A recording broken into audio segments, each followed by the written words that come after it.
indicates chute deployed. Navigation has confirmed that the parachute has deployed, and we are seeing significant deceleration. We're getting signals from MRO. Tango Delta. Touchdown confirmed. Perseverance safely on the surface of Mars, ready to begin seeking the signs of past life.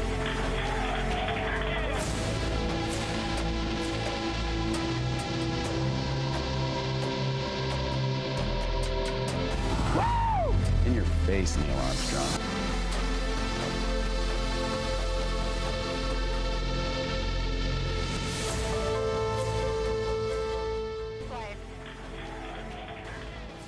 Lijep pozdrav, zemljani, ja sam Ika Ferer-Gotić. Ovo je treći dio televizijskih serijala Mars i mi, u kojem vam predstavljamo sve te nevjerovatne inženjere koji su radili i rade još uvijek na roveru Perseverance koji je sletio u marskovski krater nazvan po bosansko-hercegovačkom gradiću Jezero. Američka svemirska agencija NASA uspješno je sprovela let bespilotnim malim helikopterom na Marsu.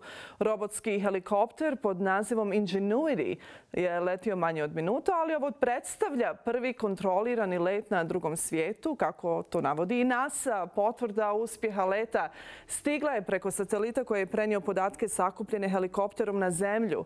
Američka agencija najavila je još letova u predstojećim danima. Ingenuity će letjeti na većim visinama i dužinama jer inženjeri hoće da testiraju granice ove nove tehnologije. Otiskivanje sa površine Marsa nije jednostavno jer je gustina atmosfere veoma mala, svega samo 1% one koja je na zemlji. To znači da je propelerima letjelice teže da podignu i dron.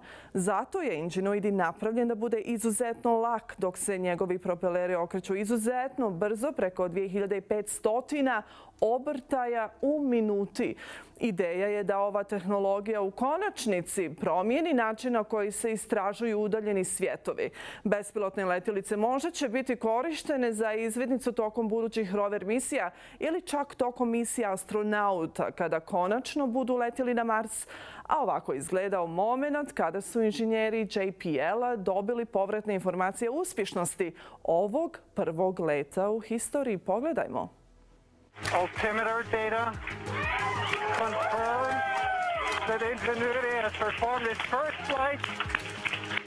flight of a powered aircraft to another planet.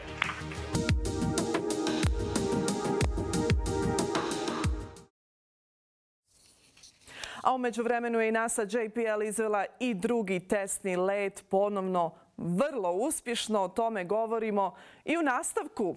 I'm bringing two amazing gentlemen on the stage, communications engineers, NASA, JPL, Nasser Chaat, and our well-known face, Josh Miller. Gentlemen, welcome to N1 and thank you for joining.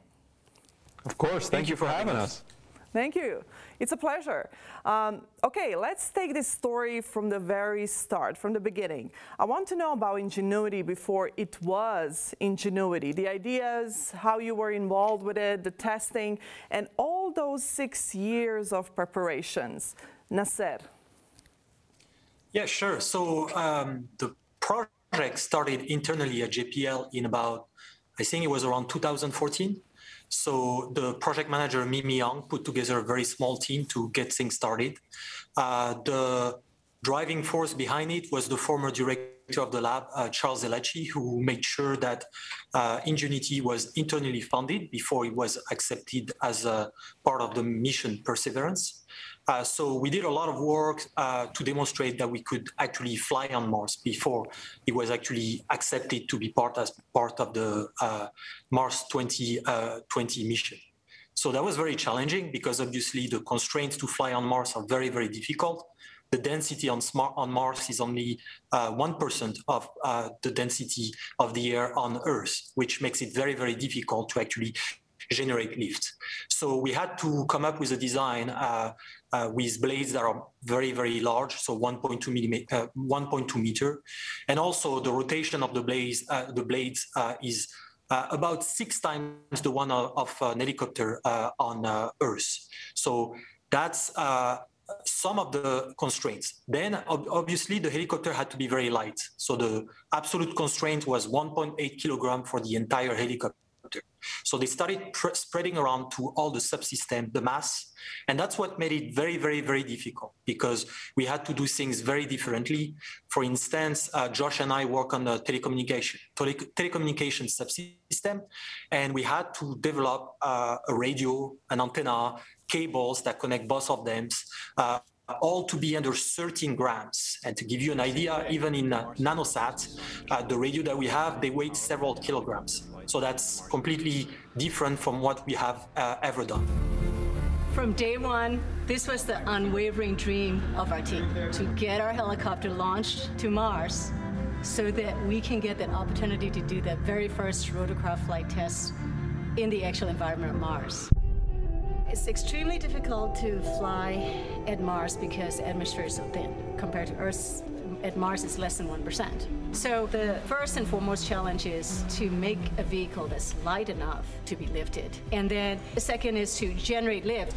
The rotor system has just been very fast. 2,000, 2,200, 2,400, 2,600. We're spinning between 2,000 and 3,000 revolutions per minute, and it takes a lot of energy. So it's that balance of a very light system, yet having enough energy that's needed to, spin the rotor so fast to lift, and on top of it, having to design in the autonomy.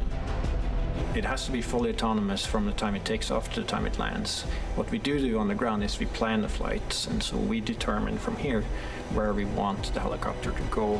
So Josh, we've already spoken to you many times, and you've been twice on our show, and you even prepared a package for us how Ingenuity communicates with Perseverance and it eventually comes back to us on Earth. But I'm interested, how were you involved with Ingenuity in the first stages, even before Ingenuity became Ingenuity, a little Mars helicopter that was attached to Perseverance and landed in Jezero? It's a great question. And yeah, so I guess to kind of echo, some of the stuff that we've already talked about here in our previous episodes, previous shows, my involvement really started with Ingenuity probably about 2016, 2017.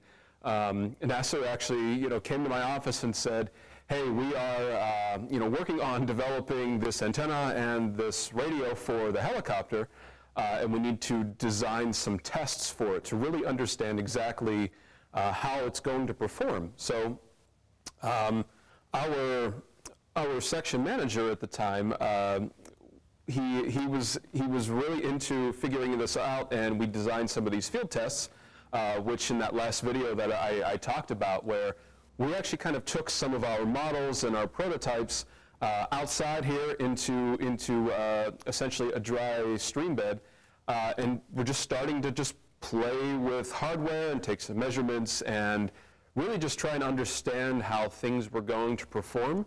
And this was all before Ingenuity was even 100% part of the mission. I mean, at that point, it was still not certain that it was actually going to fly. So we were kind of just doing a little bit of the early preliminary legwork, seeing, is this possible? Can we actually do this? So we got a lot of really good data out of those tests, and kind of the rest is history. Now we're successfully communicating on Mars with it.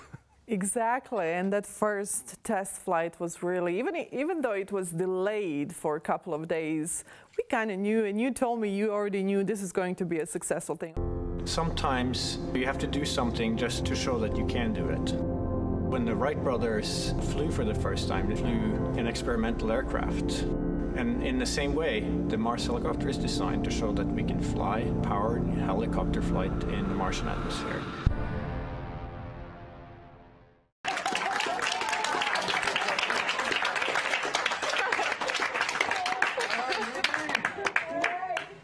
We can now say that human beings have flown a rotorcraft on another planet.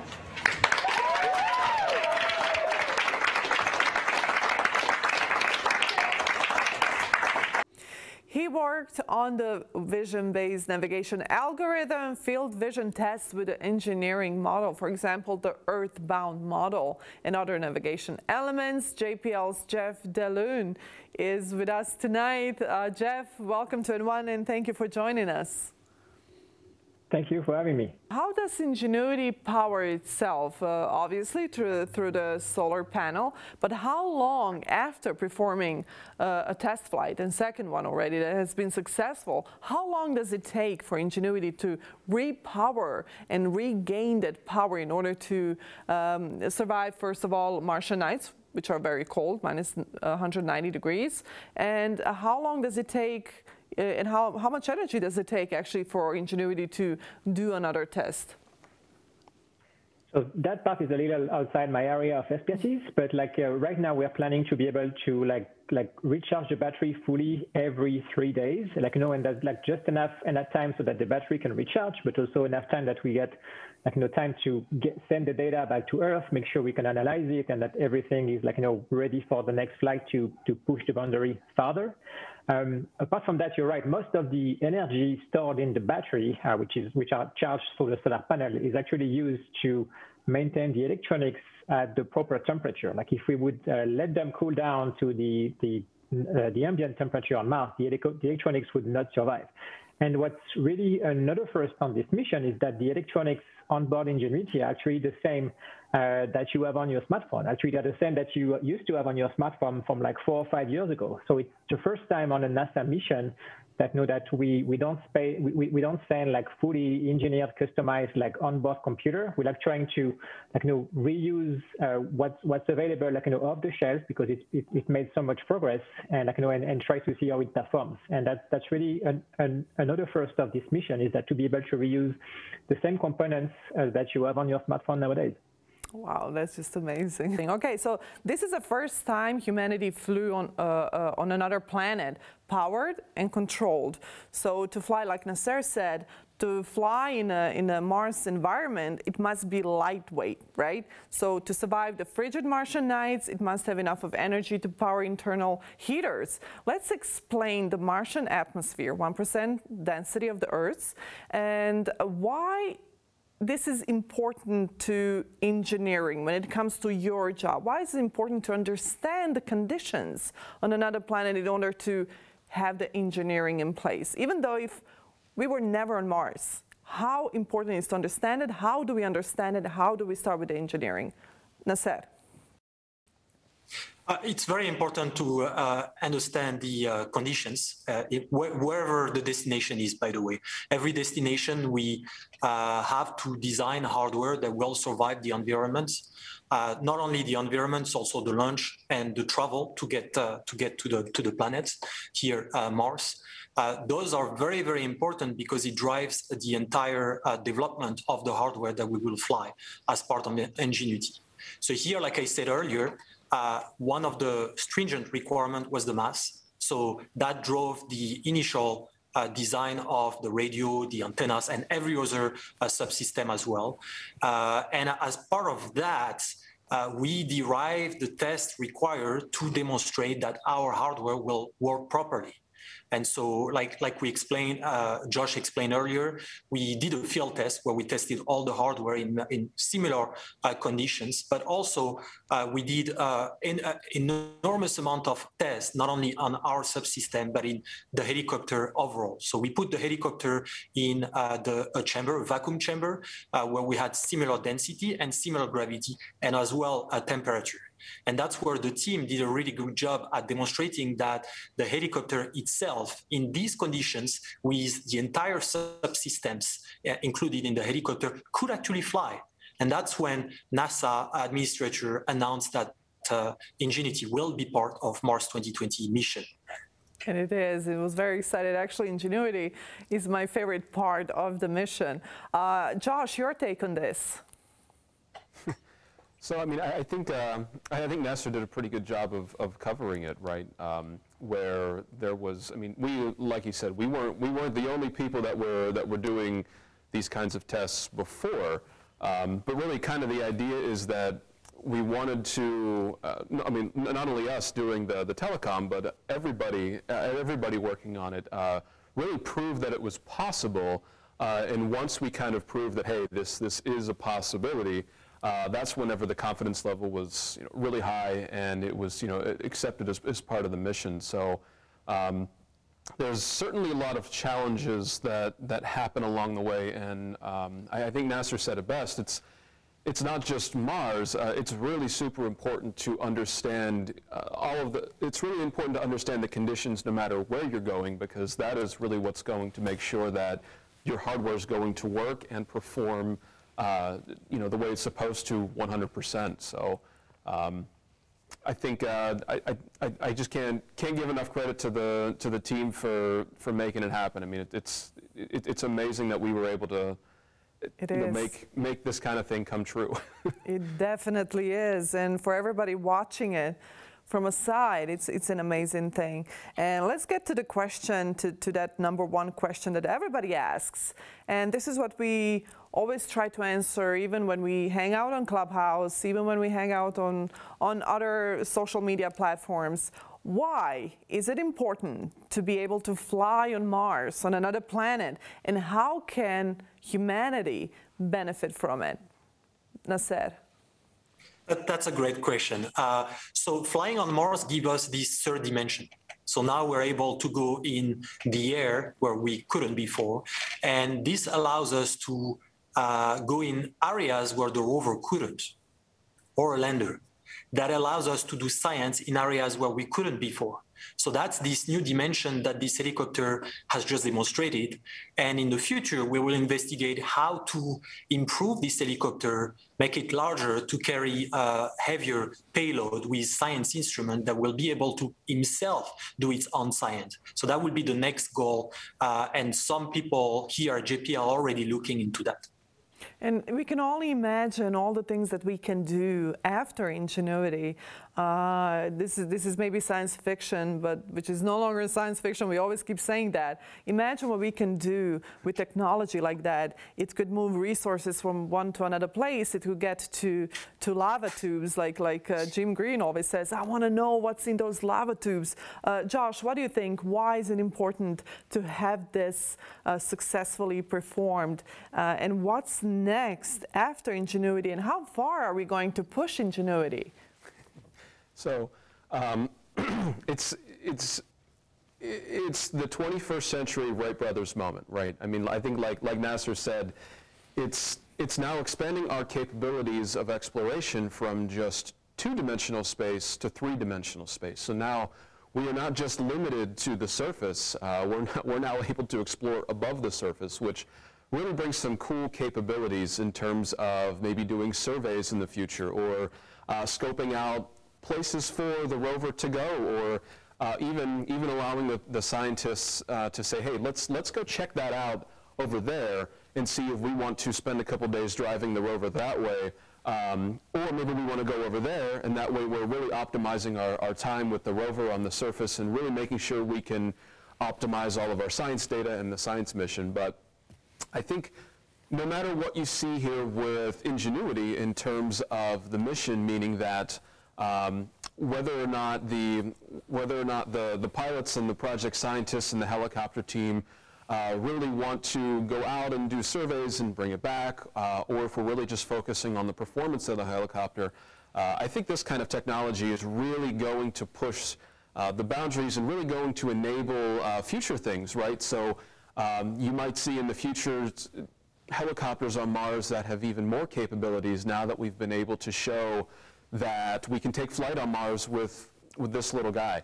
But I think from here, what you're going to see is Mimi's really talked about really pushing the capabilities and really pushing how far we can take this helicopter, just so that we can, while we have it, we can really get a good understanding of where the limitations are, if there are any, and kind of how it's going to perform on Mars, so that we can collect all of that data and use that data for future missions, because that data is really what is going to drive future missions and the capabilities for future helicopters. So it's really super exciting. It is simply essential. Right. And Josh, you and I spoke about it on so many occasions, on camera and off camera, and we always talked about it as, wow, we actually are witnessing something like this. You know, people witnessed that over 100-something years ago with the Wright brothers. But we are witnesses. Our generation is looking for the first powered flight on a different planet, and we get to see that. I think just that, taking in consideration just that fact, is really something big. I mean, everybody I know, they're like, okay, we have a lot of questions about it. This is amazing. I can't believe it. We are talking to these guys, and they're so humble, and they're so simple about it. And really, we are really proud of you guys, to be honest. We really are. It's going to be exciting, reacting to any surprises we have. We can't wait. What's really most important is everything we're learning here is for the future rotorcraft systems that we want to introduce into space exploration. There is just not enough of time or words to describe my next guest's biography. He was the director of the Planetary Science Division at NASA headquarters. Under his leadership, several missions have been successfully executed, including the New Horizons spacecraft flyby of Pluto, the Messenger spacecraft to Mercury, the Juno spacecraft to Jupiter, the Grail A and B spacecraft to the Moon, the Dawn spacecraft to Vesta and Ceres, and the landing of the Curiosity rover on Mars. He also, and you're going to love this one, provided guidance as a part of the NASA collaboration on the movie The Martian. He is NASA's chief scientist, Jim Green. Jim Green is joining us from Washington, D.C. Jim, welcome to the program. Thank you for joining. Oh, thank you so very much for inviting me to come and talk to your audience. It is absolute, the honor is ours. Thank you. So Jim, let's dig into it immediately. Back in 2018, you said that humans will absolutely be on Mars in the future. So the first person to go to the red planet is likely living today, as you added. Do you still share that thought? I don't know. Do you think that? Well, NASA's program is very methodical, and the first place we're going to learn to live and work on a planetary surface is indeed the moon. As we look at the resources there, begin to work on science projects, doing a variety of things on the moon, like gathering resources. One of those will be water. We know there's regions on the moon where there's an enormous amount of water. It's in frozen form, and we want to be able to tease it out, melt it, extract the water, and that'll be an important resource. Everything that we will be doing on the moon, the next stage is going to Mars. And so that will follow our major adventure of the moon this next decade. That is so exciting. And like you said, water, it's important. We have to have that if we want to get anywhere. So, but if we look at Mars, what could life be on Mars? Is it life anything like us? How are we related to Mars? And why is Mars such a part of our pop culture? Well, there's several important aspects about that. The first thing I want to say is, indeed, NASA is looking for life beyond Earth, all right? We haven't found it yet. That's very important to know. But as we explore Mars, we realize that Mars was a blue planet like the Earth 3 billion years ago. So that brings up the question, could life have started on Mars when life started on Earth? So by exploring Mars today, we're really going to go into its past. We're going to see what happened to Mars, and we're going to find out if life may have started there. That will be really exciting. Now, we also want to know, is life on Mars today? And on the surface, we would say no, but it may be underground, in the underground aquifers. We would like to know that. And those are some of the experiments that we'll be doing over this next decade. That is so amazing. All right, so the surface of the red planet is believed to be radioactive. So if there is life on Mars, like you said, it likely lives below the ground. So when environments get extreme, life moves into the rocks, and that is not pure science. This is your part here. Now we see the same thing here on Earth.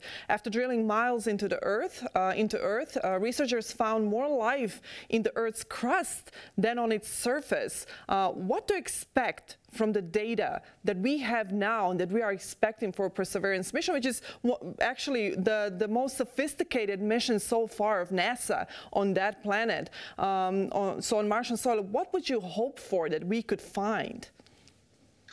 Well, the important aspect about the Perseverance rover is that it's on Mars today, it's working, doing wonderfully, and it will begin the process to core rock. It has a drill that spins and creates these cylinders of rock, okay? This is very much like a piece of chalkboard chalk. After it cores the rock, it will put it in a metal sleeve. Now here's what the metal sleeves look like, and then it will drop it, laying it on the surface for later pickup. Now we want the rock record because the rock record is like the history book of the planet. It will tell us about the climate change that occurred, going from the blue planet that it used to be to the arid planet it is today. The minerals in the rock are very important to study. For example, here on Earth, we know of 5,000 minerals, but 300 of them can only be made by life. And so if there was ancient life on Mars, it will be in that rock record if we select the right samples.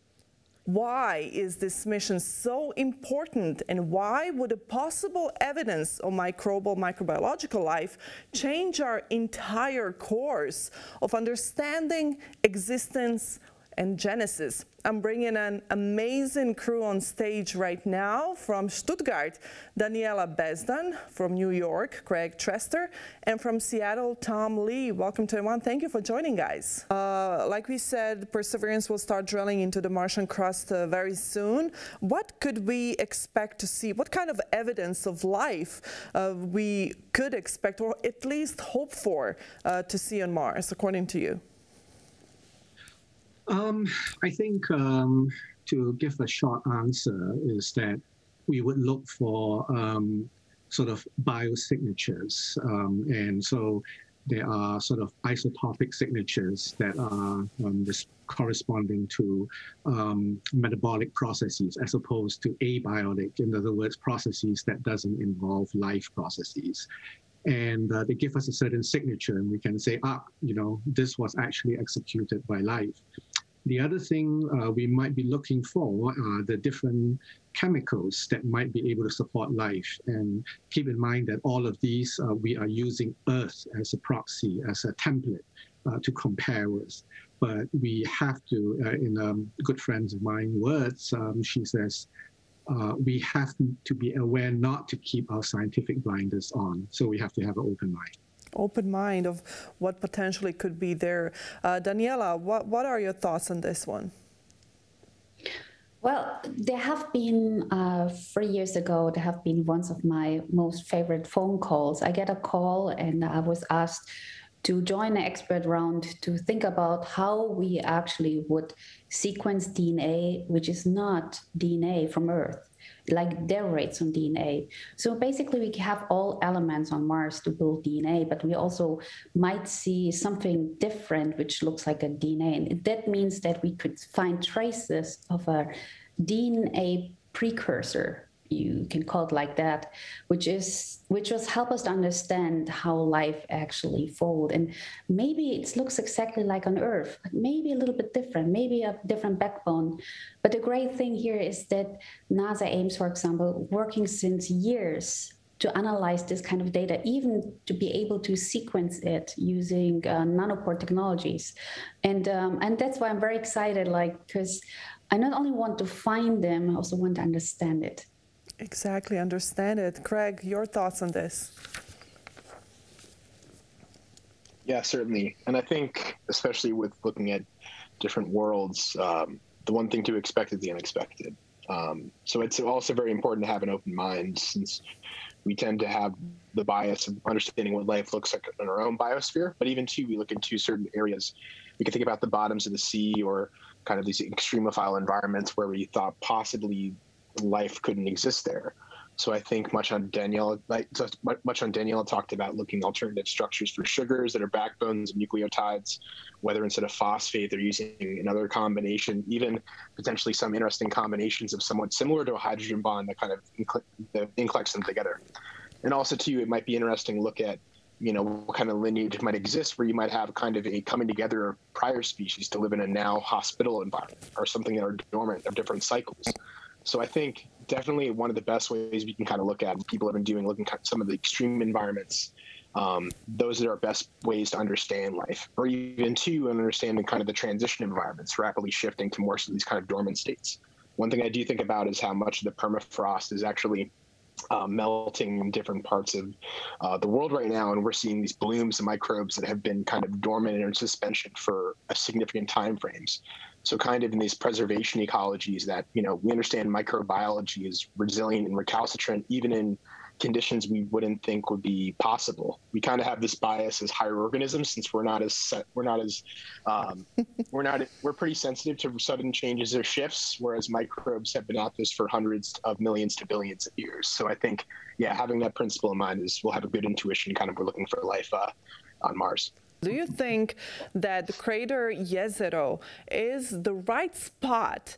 And why is it, if yes, for Perseverance to look for ancient microbiological life? And then we'll go to what if we do find it? And this is one thing that I loved about an article that I read on you. You said if scientists do recover this, if they discover there was once life or there is life on the red planet, we will not be able to accept it. We will not be ready for that. So let's go back to why Jezero crater is the perfect place. How do we search for the place that is perfect place to search for data like that? And why humanity is not ready for this discovery? Well, I always loved Jezero crater. This is just a fabulous place to go. And in fact, it was on the top 4 list for curiosity to go to Mars. But we didn't select it. We instead went to Gale Crater, which was absolutely fantastic. But the importance behind Jezero, where Perseverance is right now, is that there's an ancient river that flowed into this crater, filled it up, and then broke its far wall and flowed into the ancient ocean. And because that crater water was still, then the river was flowing in, and that means sediments would filter out and create a delta. Now, deltas here on Earth, like what's in the end of the Mississippi, near New Orleans, and many other locations, are just teeming with all kinds of life, microbial life. And we see those signs here on Earth. And so by going to the delta, coring the rock, and bringing back that record, we'll understand the history of how that river flowed and whether there is actually life that may have existed in its past. So it's really a spectacular place to be. And Perseverance is yet to start drilling exactly in Jezero crater. And now let's go back to the question, why, if the discovery is made, why isn't humanity, according to you, why isn't humanity ready for a discovery like that? Well, I say that because I'm not so sure I'm ready for that discovery, okay? And the reason why is if we found microbial life, I think an analogy would be the way we discovered our own DNA. The revolution that occurred by understanding and teasing out the DNA is what we're seeing today here on Earth, with many different things going on. And in a similar way, I think discovering life, particularly starting out with microbial life, will have profound effects on our understanding of how life got started, the differences between that life and our own life, and we'll actually have a number of new things to discover that we can only imagine today. So are we ready for that? I'm not so sure. The MOXIE instrument is generating oxygen from the carbon dioxide of Martian atmosphere, and it takes the carbon dioxide from the atmosphere of Mars and breaks out the carbon, gives one oxygen to it, and takes away some of those free oxygens and combines them into O2. That's the oxygen that you and I breathe when we're here on Earth, breathing the atmosphere of Earth.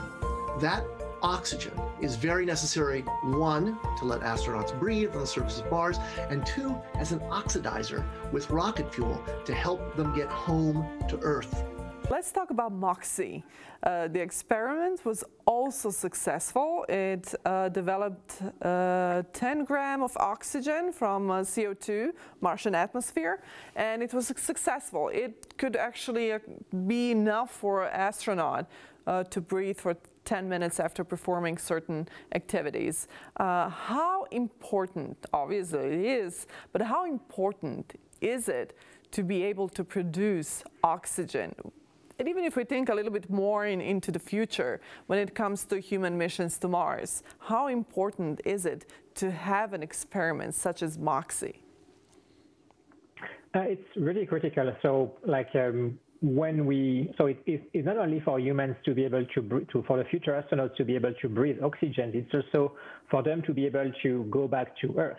So when we try to produce a combustion reaction in any engine on Earth, usually, like, you only carry the fuel in your car. You don't think about the oxygen that is also needed for that engine to work. But when you're in space or when you're in Mars, the oxygen is not here. So that means that normally you would need to bring not only the fuel but the oxygen with you just to be able to come back, and that's even more fuel that's even more oxygen than you need to breathe. So it's really these two goals. Like, if we could produce the oxygen on Mars for the astronauts to breathe, but also for them to come back, that would save a lot of mass of oxygen that the mission doesn't need to carry on the way in. And so the current plan, like, given that MOXIE seems to be working, would be that maybe we could just send an empty oxygen tank for this next mission and produce all the oxygen on Mars to fill up these tanks, and then go back to Earth and use some of it for breathing of the oxygen that we produced on Mars locally. Let's talk about the communication systems. You guys are communications engineers, so how does Ingenuity talk to us? And how does it receive commands to perform the tests that we are actually asking it to perform? Nasser. So the telecommunication subsystem is really, really important to this mission. And it's really important to this mission because our helicopter is extremely autonomous. But before being autonomous, it needs to get a set of commands from the rover to be able to perform its task. So there is a bunch of sensors embedded into this helicopter that allows him to fly and control his attitude and go to the point where it's supposed to go and then come back in the position and then land safely. All of these sensors allows it to do that. But before doing that, this helicopter needs to get a set of commands. So the helicopter gets these commands from the rover. The rover sends these commands to the helicopter, and the helicopter also records a set of telemetry, which basically allows us to verify how healthy the helicopter is, and sends it back to the rover. But obviously, to communicate with Earth, you also need to send this data from the rover to the orbiter. We have several orbiters orbiting around Mars, and depending on the ideal alignment, we pick one or another. So the orbiter will transmit the data with a very, very high data rate because it has these gigantic parabolic antennas that allows us to send this data to the ground stations on Earth. And then we process all of this data. So basically, the rover is packaging up all of this data and sending it to the orbiter, and the orbiter then sends it to Earth. I'm interested in the antenna system on the Ingenuity and how it talks to Perseverance, and Josh had that very nicely explained, but I would like to go back to that, Josh, again. But before we do that, Nasser, where are you right now? What is this behind you, this setup? We're very interested. So actually, it's a very interesting setup. Yeah, so we are both at the Jet Propulsion Laboratory, and right now behind me I have the most prestigious planetary mission, which is Voyager. So this is the most famous interplanetary mission because this mission has been going on for many, many years now and has just went outside of the solar system, and that's the only spacecraft that has ever done that. Wow, this is amazing. I love it. Josh, where are you right now? So right now I am on the other side of the wall from NASA in our visitor center museum. So back here behind me you can see some different photos of different galaxies, and over here up above me is a spacecraft named Galileo. But while it's really cool over here, I can't claim that I have an original copy of the golden record behind me. So I think in this situation, NASA wins. It's beautiful. I love it. Thank you guys for actually showing us a little bit around JPL. I always wondered what it looked like. It's just beautiful. Thank you guys for that. So let's go back to the antenna. Let's go back to the communication from Ingenuity and the antenna systems to Perseverance. And as Nasser already has explained how all the data comes back to Earth. But Josh, I would like you to just bring us up to speed again how that works together. Sure. So kind of the way that whole system works is, I think NASA explained a little bit, but one of the questions we get all the time is, does the helicopter communicate directly with us on Earth?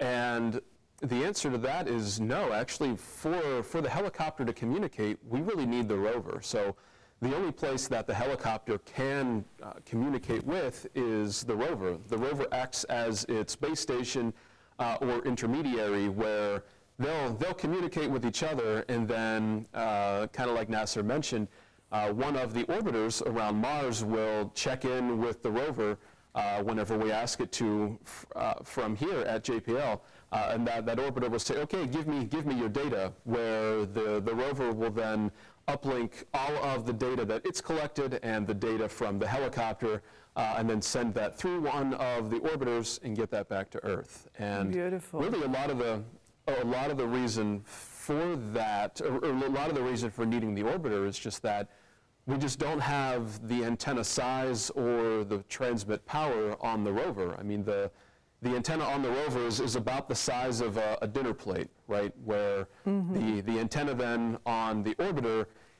is meters in diameter. So meters in diameter. That's why we use the orbiter to relay that data back over such a long distance. How far are we pushing this 10 by 10 by 10 centimeters helicopter from Ingenuity? How long can they be apart from each other but still be able to communicate with each other? Nasser. That's a great question. So we actually designed the helicopter system to communicate with the rover up to 1 kilometer. Obviously, when we, I think that's what you were alluding to earlier, when we started working on Mars helicopter, we didn't have all the accommodation we wanted. So we were giving locations on the rover that would be basically easy to remove in case the helicopter would not be approved to fly with Mars 2020. So as a result, the performance of these antennas are not ideal. So what we actually did is, instead of designing to achieve a certain requirement, we try to achieve the best performance as possible, and we characterize in which direction we will have ideal communication. And when the helicopter will attempt his flight at a very, very long distance, then we will make sure that the rover is in the right direction for us to be able to do that. So those are the constraints we have. But if you think about it, communicating from the rover at a distance of 1 kilometer, it's absolutely outstanding. And this is what we're capable of doing with this tiny helicopter. And the next flight, actually the surf flight, will fly at 50 meter away and we'll come back 50 meters. So we'll actually travel for 100 meter total back and forth, which is very exciting, because then we will start pushing the limits of this telecommunication system, even though we're still pretty close. Right now, we're about 60 meter, 65 meter. So we'll go past the 100 meter. I don't foresee any issue at all, because we have tested that without any issue. But we're very looking forward to get all this data and also correlate all of our models.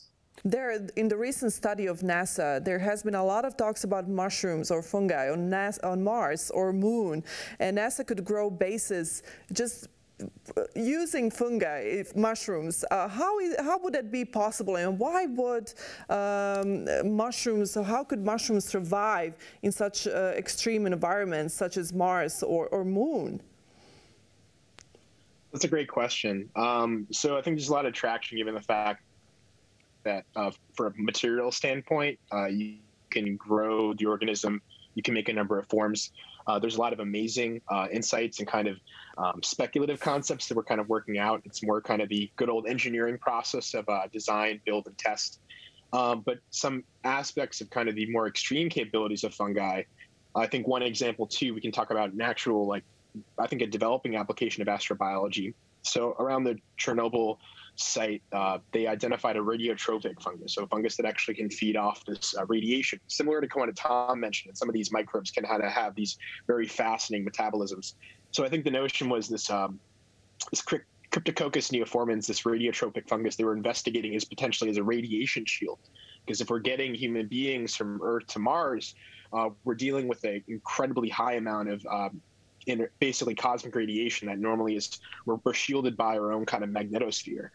So I think fungi, they're adaptophiles when compressed in environments. I think one of some of the more interesting is looking at fungi, what happens on our own different space stations, eating polyacrylamide windows, basically breaking down organic matter.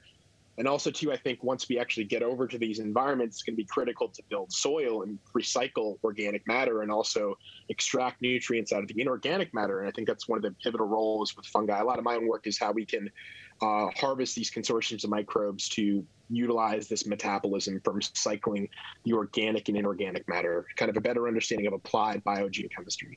All right, I want to talk about the movie The Martian. Okay. And for our audience, as a reference, Mark Watney, played by Matt Damon, is stranded on Mars, but he has help from NASA here from Earth, as well as a scientist named Vincent Kapoor, played by Chiwetel Ejiofor. In this real-world counterpart, Kapoor is you, Jim. How did you get involved with the movie The Martian, and what data have you provided for this movie? Well, this all happened right after we landed Curiosity in Gale Crater. And my organization, Planetary Science Organization, had several groups. One group was dedicated to Mars. And the head of that group, after he landed Curiosity, retired. So I became the acting head of the Mars Exploration Program, which indeed is what Chiwetel Ejiofor or Vincent Kapoor plays in the movie. You know, and so when Ridley Scott ended up with the script and was going to make the movie, he called NASA and said, I want to talk to somebody that knows something about Mars. And they went down the directory, and there I am. That's my name. So they called me, and that started the collaboration. My really wonderful interaction with Ridley in the very first call, I knew what he wanted. He wanted a realistic look and feel. He wanted the sets to look like Mars. He wanted the spaceships to be what NASA would put together. He wanted to follow the book, which does a really good job in many ways, like understanding the culture of NASA and how NASA works. And he did a masterful job. And my role was to provide him that background that he needed for then his set directors to cast that information into the sets that they had and into the facilities and capabilities that you indeed see in the movie. That is always an interesting fact that I always wondered when I watched the movie. I cannot believe I'm talking to the chief scientist who actually provided data, who worked on the movie, one of my favorite movies, definitely. Not all the credit goes to only the people here working at NASA. We have a lot of commercial partners that contribute to our mission. So we would like to thank them as well, because without them, we wouldn't be able to do all these amazing missions. I love that. I love that, definitely. One last question. All right, we're going back to Perseverance. Key objective for Perseverance mission on Mars is astrobiology. including the research or the search for signs of ancient microbial life. So the rover will characterize the planet's geology and past climate, so we'll start learning about climate more, pave the way for human exploration of the red planet. What do you guys hope for that Perseverance will find on Mars in Jezero crater? Josh? So I guess I'm hopeful that we are able to do enough collection that the scientists, not only here at JPL, but all around the world, can really get a much better understanding of what Mars is made up of and Jezero crater, because with previous missions, we were able to do a lot of that. We were doing that science in situ, which means in place. So, kind of the goal here of Perseverance is to enable a future mission, which right now is named Mars Sample Return.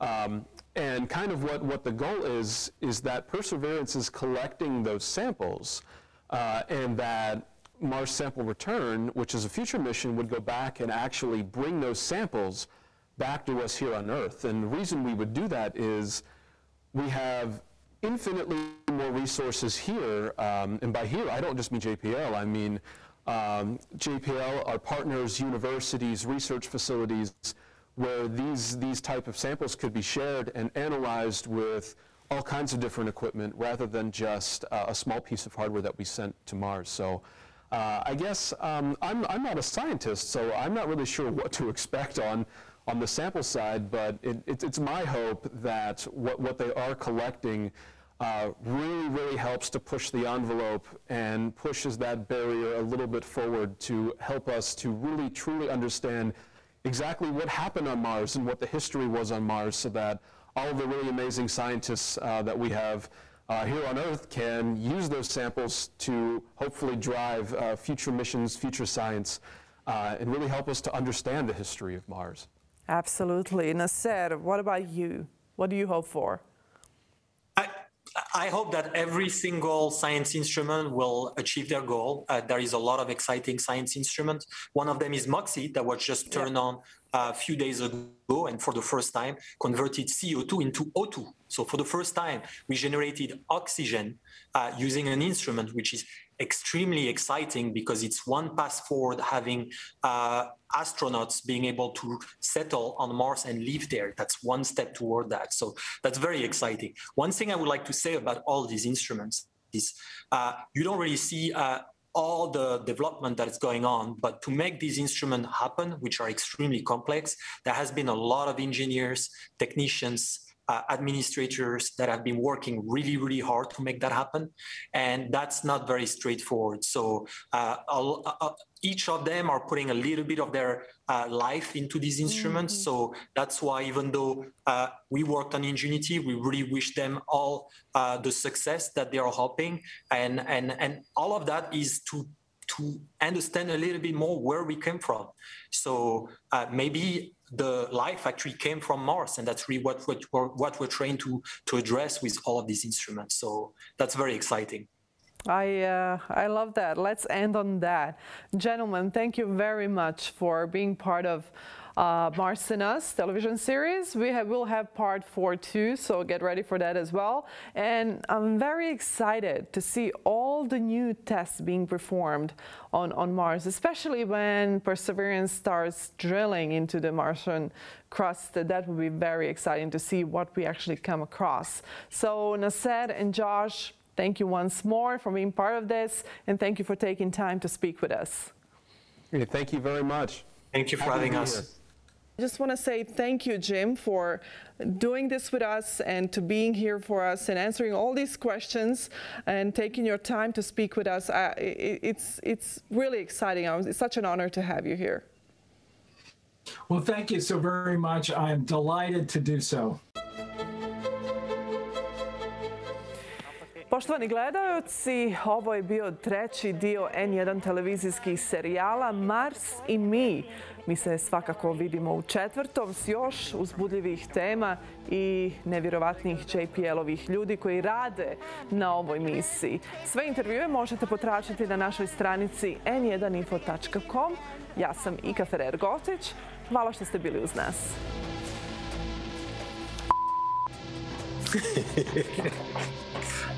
No! Amazing. It was great. Josh, can you please help Nasser? Just to sit down. Let me run next door. I'll be right back. All right, thank you. Not sure what to do. Let me see. Great.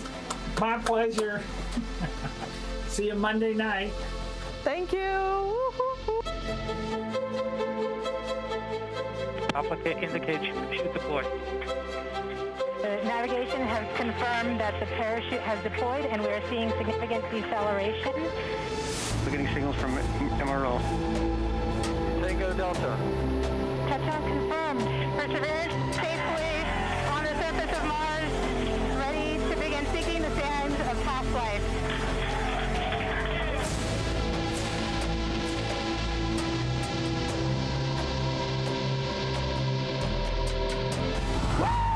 In your face, Neil Armstrong.